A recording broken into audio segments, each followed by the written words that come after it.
Hello everyone, আমি আকাশ। তো আজকে আমরা যাচ্ছি একটা বুলেটের ডেলিভারি শ্যুটে। তো আমাকে নিতে আসছে এই যে ভাইরা, এই যে এটা হচ্ছে শুভঙ্কর দা। আমি আর এমএলএ শ্যুটটা করবো আজকে। তো চলো যাওয়া যাক। আর এখানে শুভঙ্কর দা রোল ফোল নিচ্ছিল। তো তারপর আমরা গাড়িতে চেপে সোজা চলে গেলাম। আর এখানে আমাকে চশমাটা পরে কেমন লাগছে জানিও। তো আমরা সোজা যাচ্ছি হচ্ছে পান্ডুয়া পান্ডুয়া বুলেটের শোরুমে। তো তারপর আমরা সোজা পৌঁছে গেলাম শোরুমে। তো তারপরে ক্যামেরা ফ্যামেরা সব সেট করে নিলাম। সেট করে নেওয়ার পর এখানে ডেকোরেশনটা দেখো ভালোই সুন্দর। তো তারপর আমরা শ্যুট চালু করে দিলাম। ডেকোরেশনের শ্যুট ফার্স্টে নিয়ে নিলাম। কিছুক্ষণ শ্যুট করার পরেই শুনি ক্লায়েন্টের সাথে ঝামেলা লেগেছে। তো গিয়ে দেখি, তো বলছিল যে আজকে ডেলিভারি দিতে পারবে না। যাই হোক, ক্লায়েন্ট ঝামেলা ফামেলা করে বললো যে আজকেই দেবে। 2 মিনিট শ্যুট করার পরেই চলে আসলো বৃষ্টি। তো আমরা আবার ভেতরে ঢুকে গেলাম। তো এখানে শুভঙ্কর দা বলছে যে কি হলো, সব সময় আমাদের সাথে এরকম কেন হয়।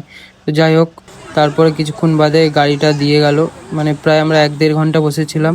তো এখানে শুভঙ্কর দা কিছু ডিটেলিং শট নিয়ে নিল। তো এখানে লাস্ট হয়ে গেল। তো তারপরে ফাইনাল টেক কিছুটা নিচ্ছিলাম। তো পিছনে এই কাকাটা অনেকক্ষণ ধরে বহুত জ্বালাচ্ছিল। তো লাস্টে কেক কাটিং হয়ে তো আমাদের মানে শ্যুটটা এখানে ডান করলাম। Tata bye bye. আর লাস্টে আউটপুটটা থাকছে, অবশ্যই দেখে যেও আর জানিও কেমন হয়েছে।